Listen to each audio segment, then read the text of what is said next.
The evacuation has passed, and for now it seems that Marsh Haven has returned to normal. Well, as normal as you can hope for. You know something is different, but that is how it has always been since you first crossed the border into this quirky little town. It's Monday morning, and you open your curtains to what seems like the start of any day in any town in the country. People on their way to work, cars rushing by, and the distinct thrum of commerce and industry.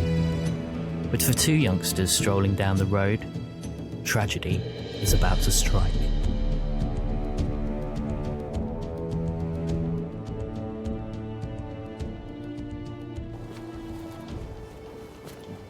So what exactly did he say when the ball went through the window? Wait, well, I mean, like, you know, it's like, oh, Willow, you don't worry about it, everything's fine. Like, you can get the window repaired or something, but, I mean, it's fine. It's just a window. Wait, did he say everything's fine, or did he say it's fine? Well, no, why would I? It doesn't matter. He said it's fine. Like, yeah, it's fine. It's probably not fine. What do you mean? Like, what? Who wouldn't say that it was fine if it wasn't fine? He's gonna be mad. He's mad. He's not saying anything, but he's mad. Like, that's ridiculous. You're being ridiculous. Get out of here with that business. No, it's what adults say. Like they say it's fine, but they don't mean it's fine. They mean like they're gonna sit and stew and do something to make you really sorry later. But right now they don't want to deal with you. Yeah. Well, alright. I mean, okay. Look, you know what? Let him come at me. I'm fine. I can handle this. I'm a big boy. if you're sure. Yeah. Oh, okay. Neil's house. See why he failed to show up at his secret rendezvous. Yeah, alright. Yo! Neil! Get your butt out here so we can, like, get going, alright? We've been waiting there forever. Neil, hey, come on. That's weird. What? The door's open. Huh. Alright. Hey, you can't just go in. Like, that's someone's house. Why not? It's fine. The door's open. That doesn't make it okay. It's still someone else's house. Wait for me. Nobody's here. Neil?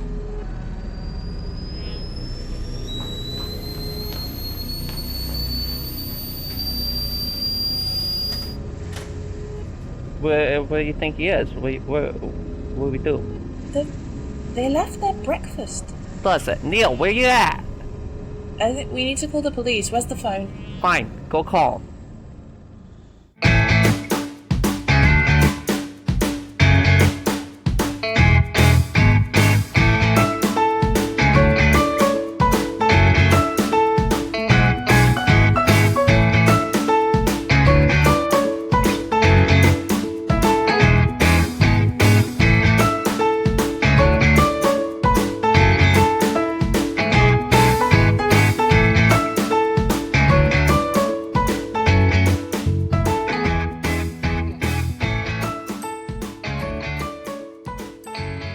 Good evening, Brits on Bikes fans. Yes, it's me, Jimmy Sprinkles, aka the Angry Imp, once more here to GM for you another episode of Brits on Bikes. With me today is Eve, Yo, and Kat. Hi. Every time I get the name wrong, don't I? So, you may have noticed that we are missing someone today. Unfortunately, Harry has had to step down from the Brits on Bikes experience and is off doing his own things. So, we wish him well, and we hope that he's still listening. Hi, Harry. And yeah, we're going to be carrying on and hopefully still have some awesome adventures. So, with that in mind, who would like to do a recap? Shotgun knot. I think we should roll for it. Let's roll for it. Okay, I'm going to use my dice. Odds, it's D. Evens, it's Sally. And it's D. Yes. Awesome. Alright. So, see, last one was the big emergency, yes? Mm-hmm. Yeah. So, we all get tossed out and on the street, alarms going off. Everybody's walking out towards like the churchyard. Nobody knows what's going on. There's army guys yelling at everybody. It sucks. And we're all just gathered up in this like little crowded area. You got like the neighborhood watch assholes doing their own thing. And then like these other army guys, but not the army guys that we'd seen earlier. They're also standing around guarding the place. Sally went over and got yelled at by some of them because they didn't want to talk to her. Meanwhile, Dee and Neil watch Seamus making out with a chick, noted a necklace, like they had gotten into some plans, yada yada. We decide, screw it, we're going to go back into town. On our way, we get stopped because we see a guy going into the woods, so of course we gotta chase him down and, like, stop him because that's obviously connected. Go into the woods, sneaking about, find old Butterscotch Joe with Lazarus, who he has tied to a tree. Lazarus looking all fucked up and rotten and gross and ugh. So he tries to scare us off. We're like, screw you, and threatening him and whatnot. He backs down and asks us to go find a special necklace, which, in order to save his weird little rotten friend, we opt to go out and do that because we're like, oh, well, we know where that is because we literally just saw it. We go out and mug a pair of people, shake them down, Seamus and his Swedish girlfriend. They're not happy about it. They get into a fight. Seamus decides he don't like us no more. And get the necklace back, bring it back, slap it onto old Lazarus there. He's just pretty much instantaneously all better, no more rotten, super chipper about everything. Diabao has a panic attack because magic's real. And everybody goes home. Oh, and Nettles can talk. Yeah, Sally thinks it's all a dream because Nettles was talking and a guy was a zombie and then came back to life. Yeah, and at the moment, does anybody know that Nettles can talk other than you, Sally? I don't think so. No.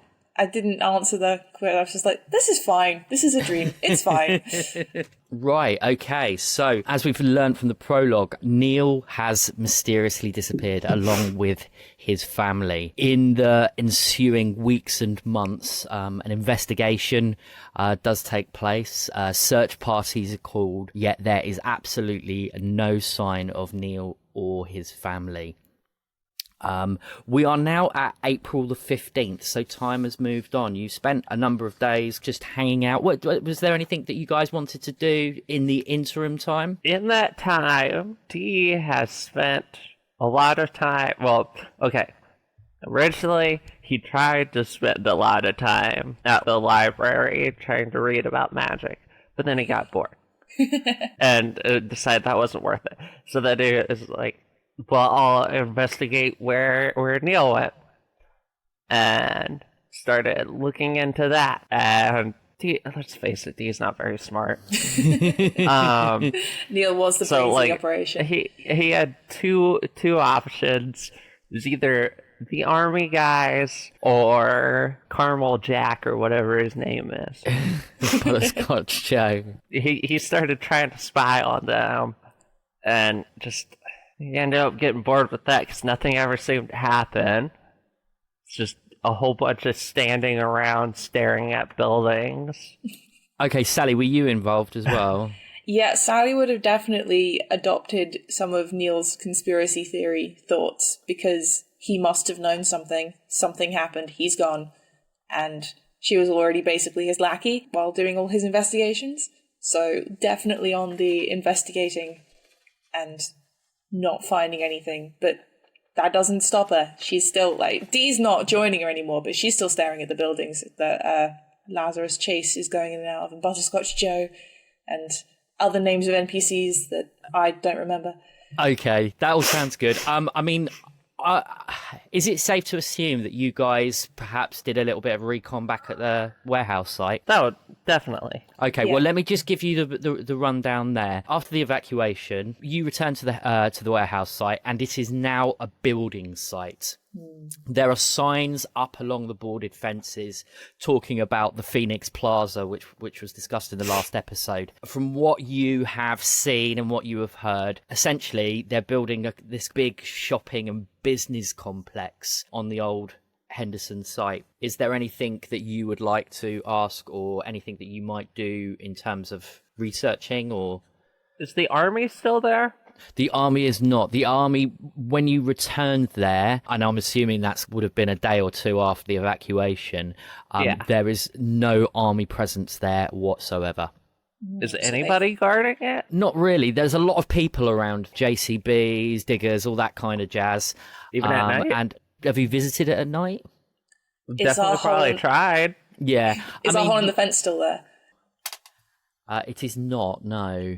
Obviously, it's been filled in. And if you do go there post sort of 6, 7 o'clock, what you'll find is all the building equipment, and there is just one security guard who patrols the place. Well, that's easier to break in than the army. Yeah, but they clearly got what they wanted and left. Dee probably sorted around and just never found anything. Dee's not very smart. Okay, so we're going to fast forward in time, and it is the 15th of April, 1974. You are on your way to school, walking down the streets. You may notice a couple of flyers kicking around that are still up, asking for information about the disappearance of the Pratches. But it seems to you that that investigation has come to a kind of slow halt, and nobody seems to be really doing anything about it. As you arrive at school, you walk through the gates as usual, and there is a party of school children in a big crowd along with their teacher. It's your teacher, in fact, because today is school trip day. And you guys are going to be heading off to Marsh Haven Civic Hall to see the Marsh exhibition. Ooh. More marshes, yes. Doing her best to maintain control of the class is your form tutor, Morwenna Thistledown. She's an interesting lady. She's quite popular with the students. She's not like one of those incredibly cool teachers or anything like that. She's quite severe, but she's very fair as well, and quite kind of forward thinking. What do you guys think of her? I like her. Dee's neutral.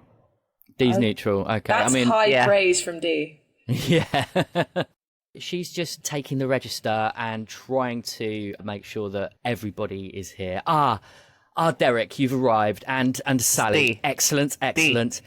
Yeah, sorry, Dee. I do keep forgetting. You'll have to keep reminding me. I will remember eventually. She peers over your shoulder and she says, Miss Cadrell, could you please put that young man down and return to the common room? And as you look over, you can see Veronique Cadrell standing at the gates with Seamus Cole.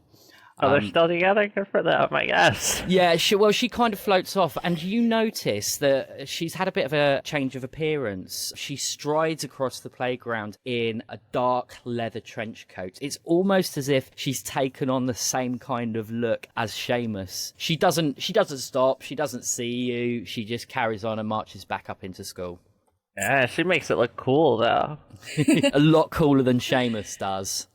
Oh, that's a low bar. Mrs. Thistledown claps her hands together. She says, "Okay, children, listen carefully. We are heading off to the Civic Hall in just a few minutes, and I want you on your best behaviour. I repeat, your best behaviour. I want no messing around as we walk. I want you safe on the roads, and I want you to make sure that you are with a partner at all times. Do we understand?" Yes, miss.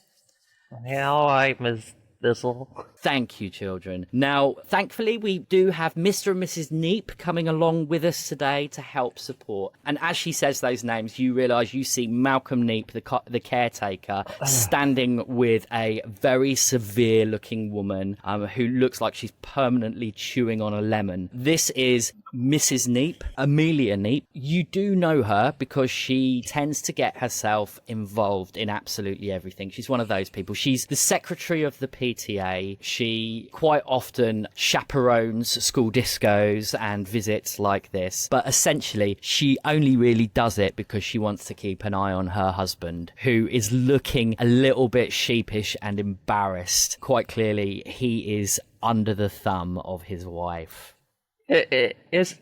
Was he pissed off that Dee never finished those leaves? Let's roll for it.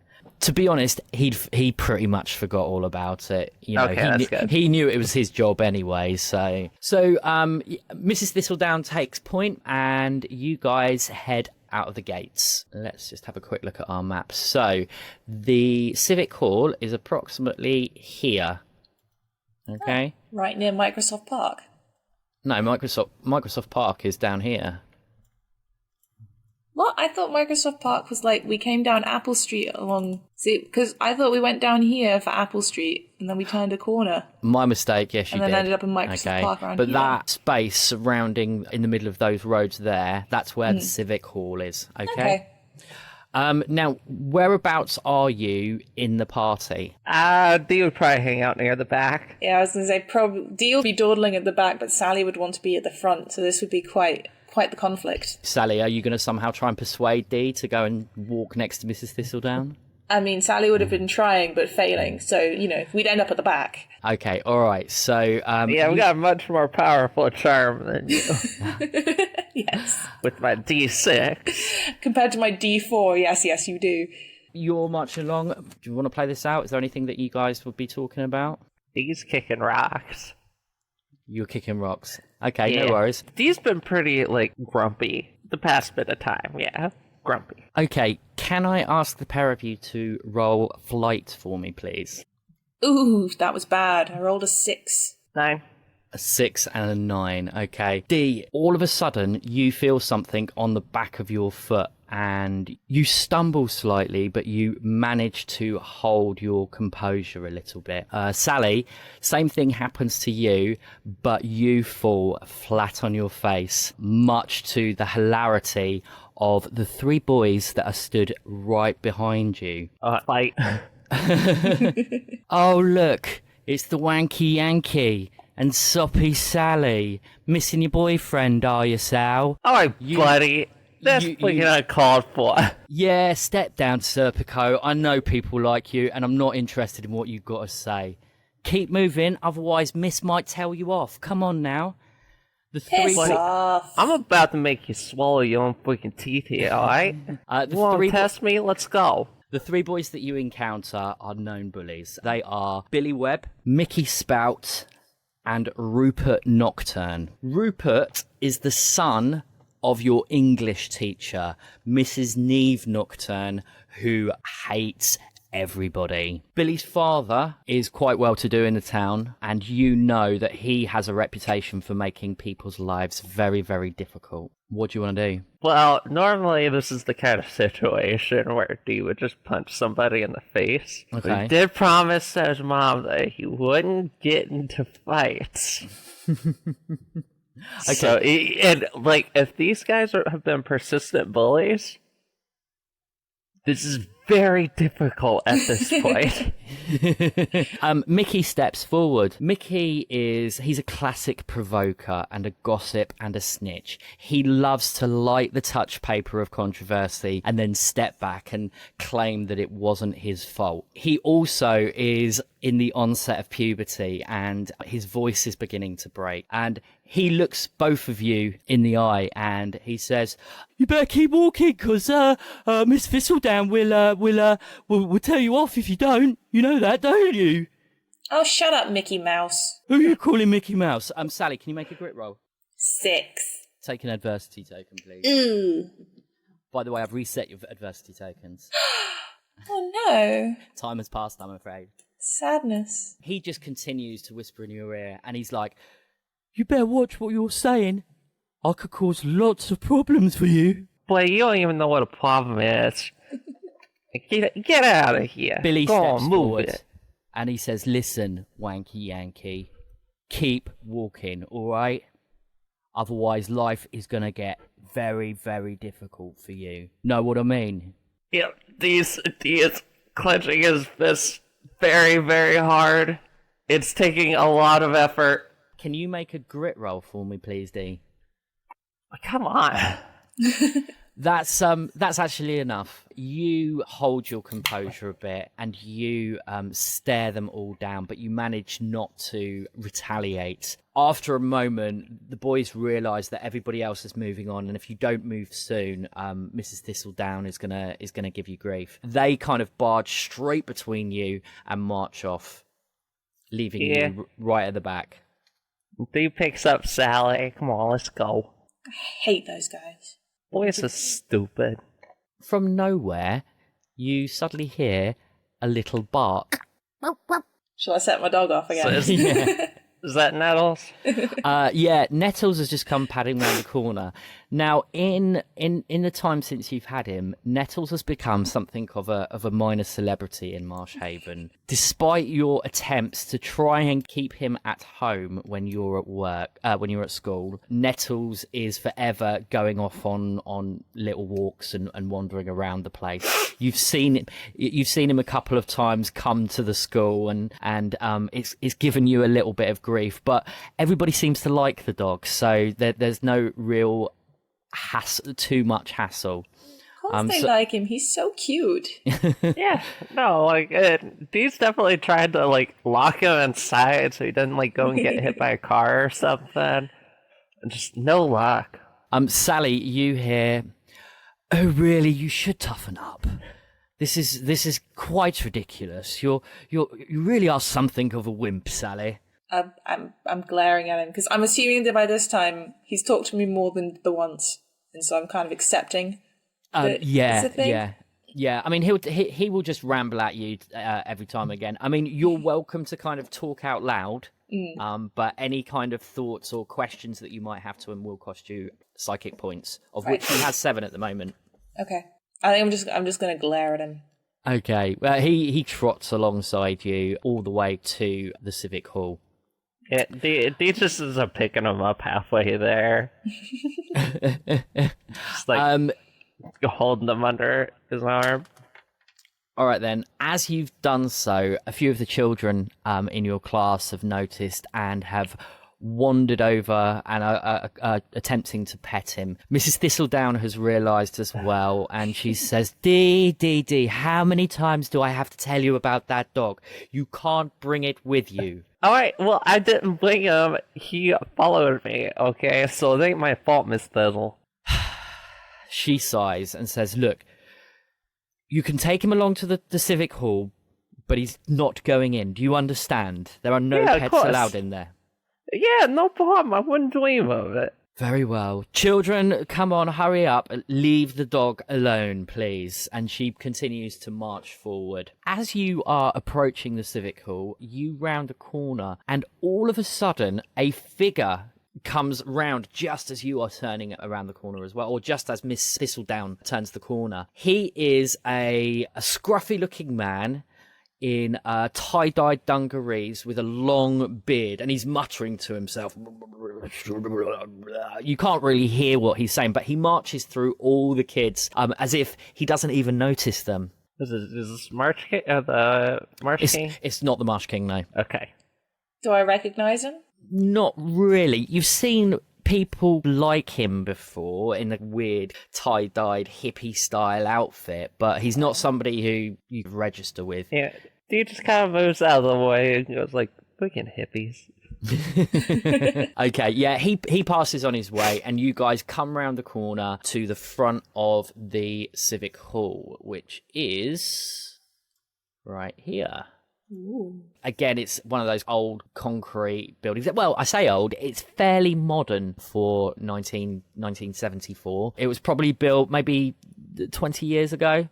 Mm. You've been here before. They do various things. There is a large hall area that's used to put on shows and plays. That Marsh Haven doesn't have a specific theatre per se, but if there are ever any types of entertainment going on, they're usually housed at the Civic Hall. Do they have an Amdram society? They probably do, yeah, and maybe we will create one at some point. But the only other thing you really know about is the Marsh Mummy exhibition is here, and that the mayor does all his work. And speaking of the mayor, as you arrive to the front of the Civic Hall, Mayor Hawkins is stood there on the steps. He's there with a woman who is unfamiliar to you, and a group of people similarly dressed like the man who you've just passed. They all look a bit new agey, a bit hippie in style. None of them appears to be under the age of 40. They're all quite considerably older, something that you're not familiar with the hippie movement, because you know it to be younger people. There's also a man holding a notepad, and he's got a photographer with him. Miss Thistledown, Mrs. Thistledown, I should say, steps forward and says, "Oh, hello, Your Worship. We weren't expecting to see you here. This is a surprise." Wait, is that what you guys call Your Worship? What? What the hell does that mean? Sally? It's how you address people. Like who? That's how you address a mayor. It's the mayor. But you don't worship the mayor. It's an honorific. That's a really weird honorific. I'm sorry, carry on. The mayor warmly greets Mrs. Thistledown and says, yes, welcome. I thought I would, I'd make sure that I was here to greet you all before you go on and see our wonderful exhibition. He turns and addresses everybody in the vicinity. It's so wonderful to have such a breadth of generations assembled outside the Civic Hall today. Children, as you look at the relics of the past, so ably led by Miss Erin Schiller, I will be meeting with the Aquarius Association to discuss the future of our little town. Mrs. Agate, would you like to explain to the children what you are doing here today? He addresses one of the women, who steps forward and smiles weakly at the mayor and then looks at you with a kind of simpering look. Why, of course, Your Worship. Good morning, children. My name is Sage Agate. Butterfly to my friends, and you can all consider me a friend. Oh, God. I am the president. I am the president of the Aquarius Association, a group of like-minded individuals who wish to do our bit to preserve the environment and open up dialogues regarding alternative and more positive ways of learning to live. Again, she looks round at you. How are you responding to this? Hippies. Her name is Sage, and Butterfly. Like, Sage is already a bit hippie-ish. Like, Butterfly's that's just ridiculous. Yeah, can I just say the name was created by our lovely patron Porter when I was having a mind blank over what to call a hippie. So thank you, Porter. All right, she continues. Now, children, how many of you have heard of the United Nations? Oh, I have. Good. Well, did you know that next year the United Nations Educational, Scientific and Cultural Organization, or UNESCO for short, she's really patronising, will start recognising and protecting places of world cultural and natural heritage. Mayor Hawkins has given the Aquarius Association the honour of proposing that our marshes be recognised as a World Heritage Site, and it is this proposal that we have brought to the mayor today. As she says proposal, another of the hippies staggers forward with a massive file, which looks like it's got loads and loads of paperwork. The mayor looks at it a bit awkwardly and then looks back at the children. And he says, furthermore, thanks to a generous donation from the Spruce Foundation, our very own Marsh exhibition will be getting its own space, along with offices for Miss Schiller, who will become the exhibition's full-time curator. Mrs. Thistledown kind of looks and says, "Oh, that's wonderful. It would be fantastic to clean up the old exhibition." And the mayor says, "Why, indeed? Well, it's going to be moved across town to the Phoenix Plaza." Ooh. Yay. I don't like this Phoenix Plaza. It's very dodgy. It's suspicious. Yeah, well, it's evil. It's clearly evil. It's suspicious. The mayor says, right then, children, how about we take a little bit of a photograph? And he gestures to the photographer and the reporter, Mr. Frank Perkins, who are stood to one side sharing a cigarette. Mrs. Thistletown bustles you along and forces you to all stand on the steps of the Civic Hall. The photographer, as only local press photographers do, asks you to make kind of cheesy smiles and wavy hands as the hippie holding the file stages a handing over of the file to Mayor Hawkins. Right. Sally is trying to hide from the camera. He snaps a few photographs and the mayor nods and says, well, have a lovely day, children. I hope you enjoy yourselves and you learn something that you have never learned before. And he gestures to the Aquarius Association and they march off into the building, leaving you with the adults, including Miss Schiller. I just want to point out that these eyes are closed in every one of those pictures. So Erin Schiller is a small woman with jet black shoulder-length hair. She wears quite thick glasses, which seem slightly askew and big for her face. Her eyes dart around nervously, and she strikes you as not being the sort of person who is very comfortable among other people. Hello, children. Have any of you been here before? Yes. Yeah. Okay, well, hopefully, we shall teach you something about the history of Marsh Haven and some of the incredible things that that the town has done over the course of the years. If you'd like to follow me, and she escorts you into the building and through to the exhibition site. Am I still towards the back? Yeah, you are. Okay, I put nettles in my bag. You're putting nettles in your bag. Okay. Yeah. Make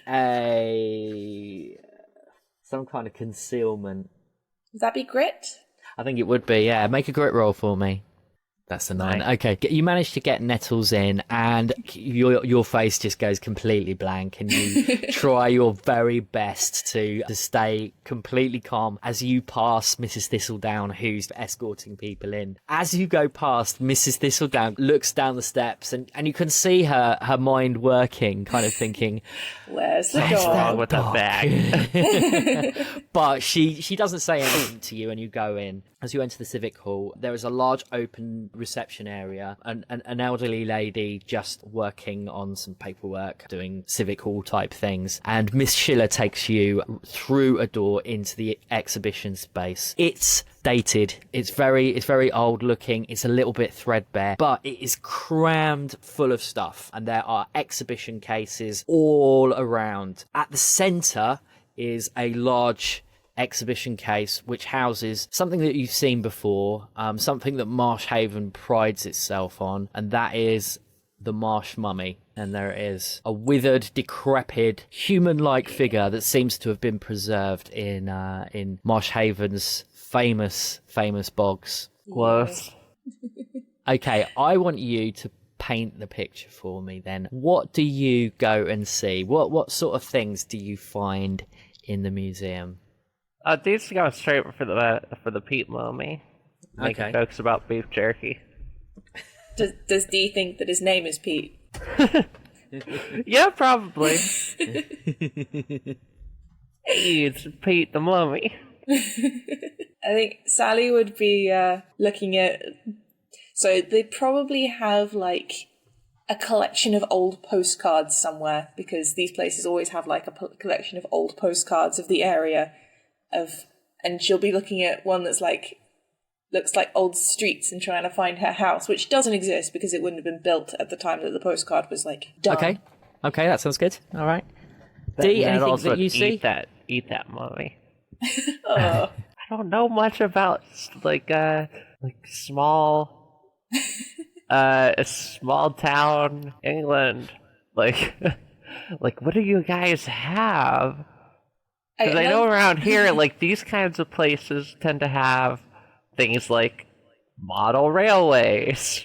You'd get them as well. Or, like, things like old like tin soldiers and, like, Did we lose collections Jimmy, of... or is he just standing really still?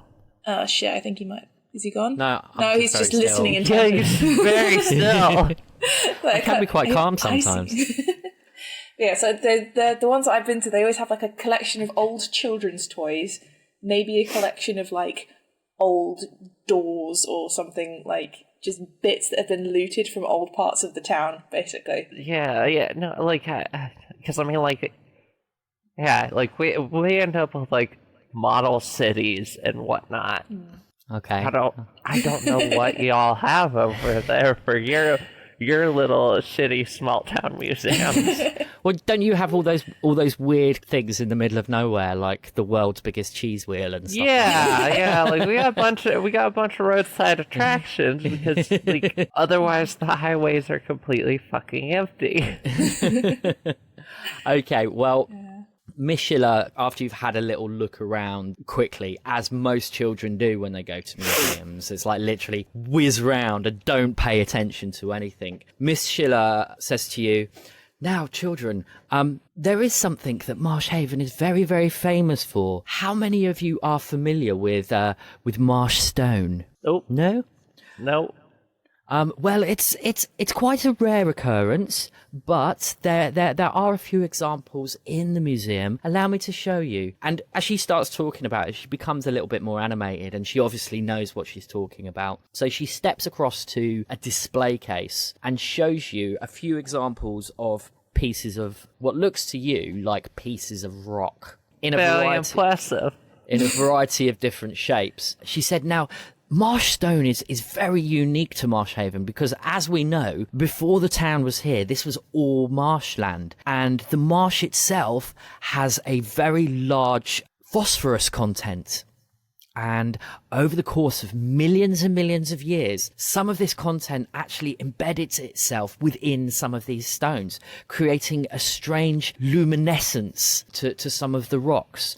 Now, the conditions had to be very, very right for this to happen. But we do have a few examples here today. And she shows you a hexagonal shaped piece of rock. And you can see some very, very thin lines that almost look like the shape of the Marsh Haven emblem, the reeds. Ooh.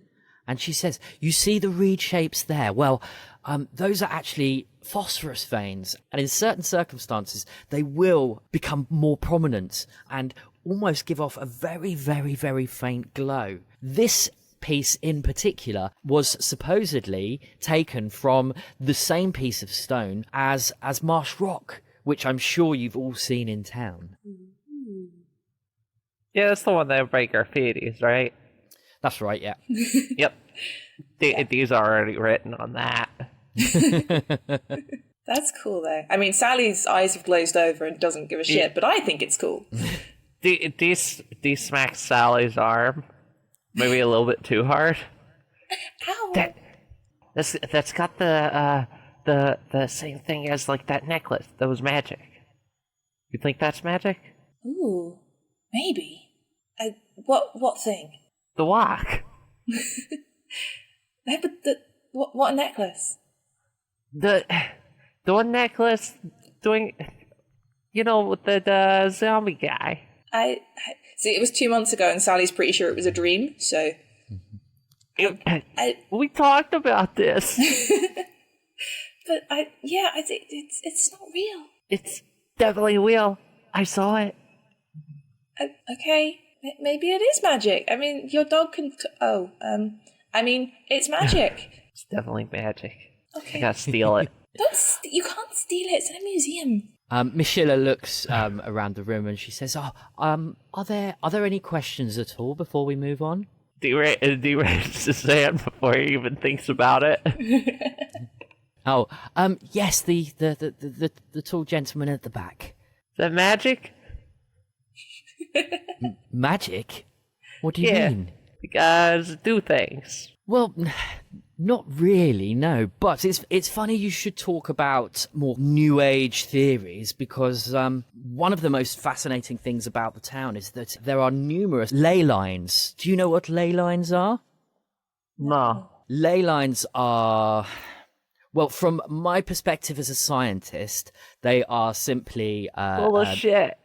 They are ancient pathways trod by civilizations before the Romans came along and built roads. But there are some people who believe that the ley lines have a more mystical quality.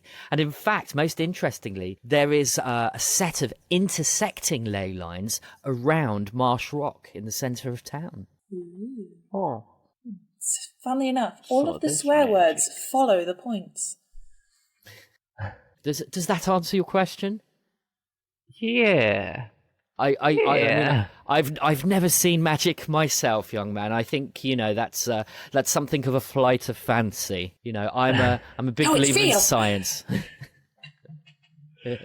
Definitely saw magic. She continues to walk you round the site in a slightly more leisurely pace than you first investigated. She talks to you about the preservation process of the mummy, how it has stayed so well preserved over hundreds and hundreds of years. She shows you examples of old texts, like charters that were made at the founding of Marsh Haven. She also shows you an old tablet. We believe that this tablet predates the Anglo-Saxon period, and roughly translated, it's a simple rhyme, a simple poem that says, "Water, air, fire and earth, the elemental marsh gives birth." There have been many interpretations of this over the last few hundred years, but I just think that it's something that unites the town. Having the four main elements before actual elements were discovered within the poem talks about the strength and the power of the marsh itself. Oh. It's a spell. Yeah, alright. Yeah, no, like, telling you, Sally, there's some magical stuff in this room that we should steal. It's a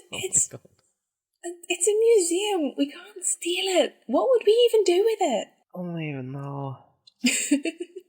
It's Does Nettles have anything to say? Actually, I am going to roll a grit roll for Nettles. But- Oh dear. Uh-oh.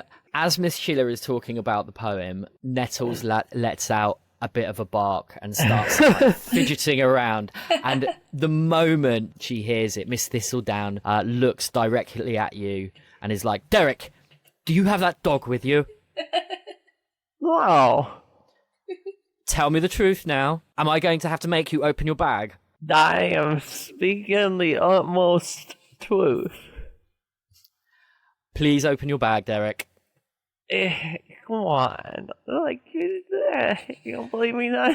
Make a really good grit roll. I thought that we were friends. I am your teacher, Derek, and you need to do as you're told. I rolled a 1. You rolled a 1. I rolled a 1.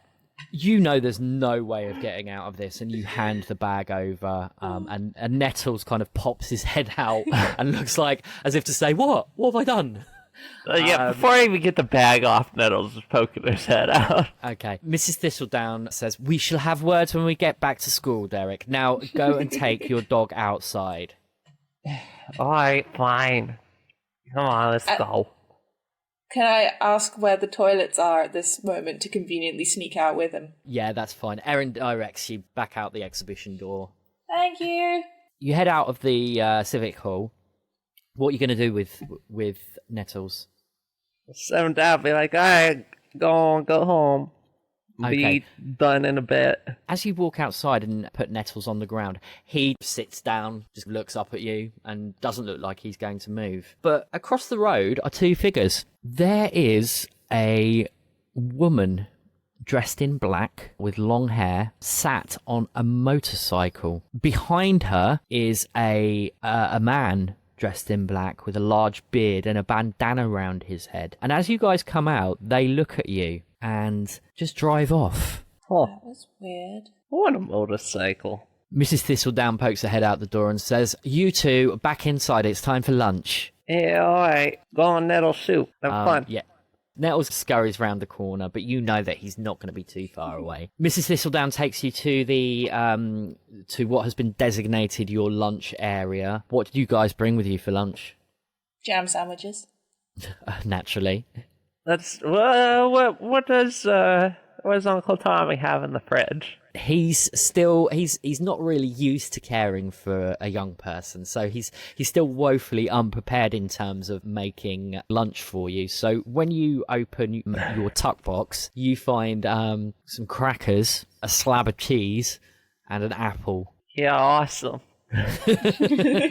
So you while away a good kind of 40 minutes in this rather bare old office that seems to be unused, along with the other children. Billy and his cronies have poked a little bit at you and are just giving you the eye and pointing and laughing at you, but they're not giving you any jip like they were before. He flips them the bird. Okay. Uh-oh. You're okay. You're in the office eating your lunch. Miss Thistledown, Mr. Neep, and the po-faced, rather miserable and grumpy-looking Amelia Neep is there with you as well. As you're just about to finish off, and Miss Thistledown is getting you all together and just doing a quick head count, Erin Schiller comes back and closes the door. She looks very, very pale. Mrs. Thistledown? Might I have a word? You can see the two of them talking quietly when Mrs. Thistledown looks up. Children, I have some rather distressing news. It appears something has gone missing from the exhibition. Now, I don't for a moment think that it would be one of my children from school who would do this, but for our own assurances, let's just make sure, shall we? And so help me God, if there is anything in your bag that doesn't belong there, I will be very, very angry. I did not bring my gun. I want to make it clear, I have not been bringing my gun to school. That's fine. Good. Yeah, I think even Dee's not stupid enough to do that. No. He does have the cigarettes, though. The same old stale pack as he had gotten like in our first little adventure.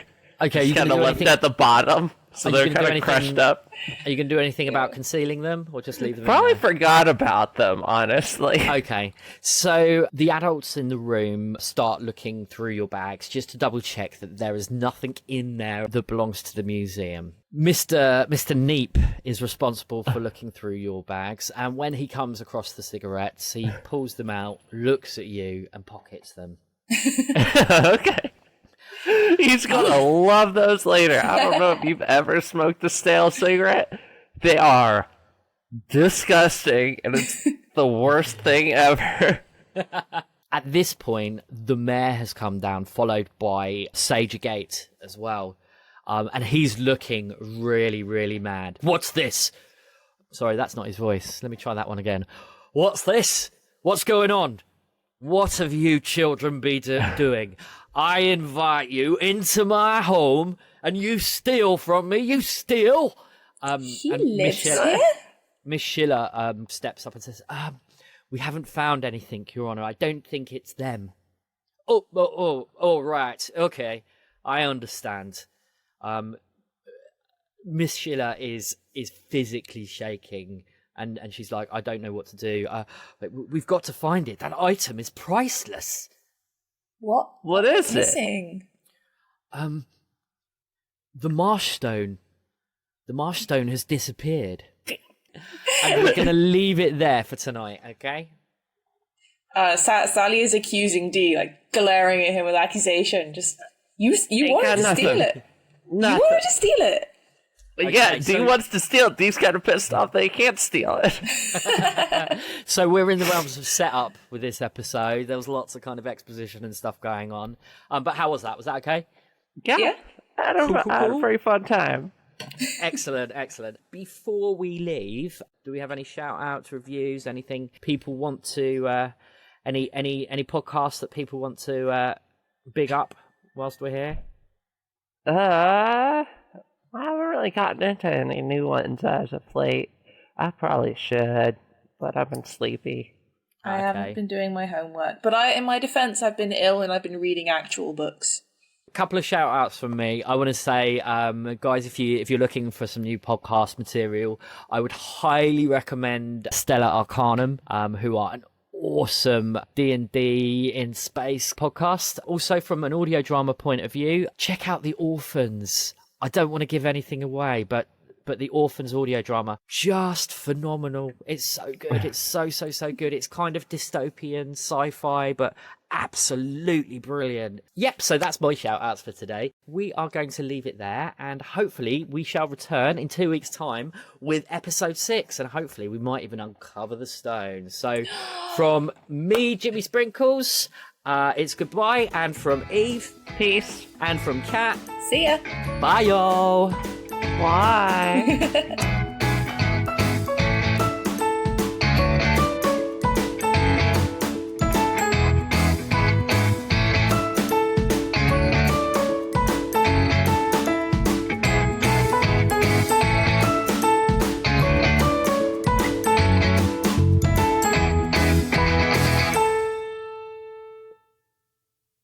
Hello listeners, it's Jimmy again, who has finally gotten round to scripting a little outro bit rather than just blathering on at the end of every session. There's been a lot of developments going on at Bob Towers that we are super excited to share with you. And first up, as of yesterday, the 25th of February, we launched the Brits on Bikes website. Head on over to www.britsonbikes.com to listen to the podcast, find out about our ever-growing cast of characters, and check out my attempts at exploring the world of kids on bikes. Patreon subscribers will also have exclusive access to the Marsh Haven news page, which will keep you up to date with all the goings on around town. If you're not a patron, you can always hear snippets of info from the paper's very own Twitter account at Marsh Haven News. And speaking of Patreon, there is a lot of additional content to be found on there now as well. For less than the price of a cup of coffee, you'll be able to check out the D-Tapes, Nettle's Fireside Chats, the first episode of which is currently open to everybody, and gain additional insight into our mysterious little world. Head on over to patreon.com/BritsOnBikes to check out our range of rewards. But honestly, the very best thing you could do to support us is to share with your friends and write a review. We want to reach as many people as possible, and it is your love and enthusiasm for Brits on Bikes that will help us reach those folks. Finally, if you haven't already done so, don't forget to follow us on Twitter at Brits_bikes for news on releases and developments. Keep on biking.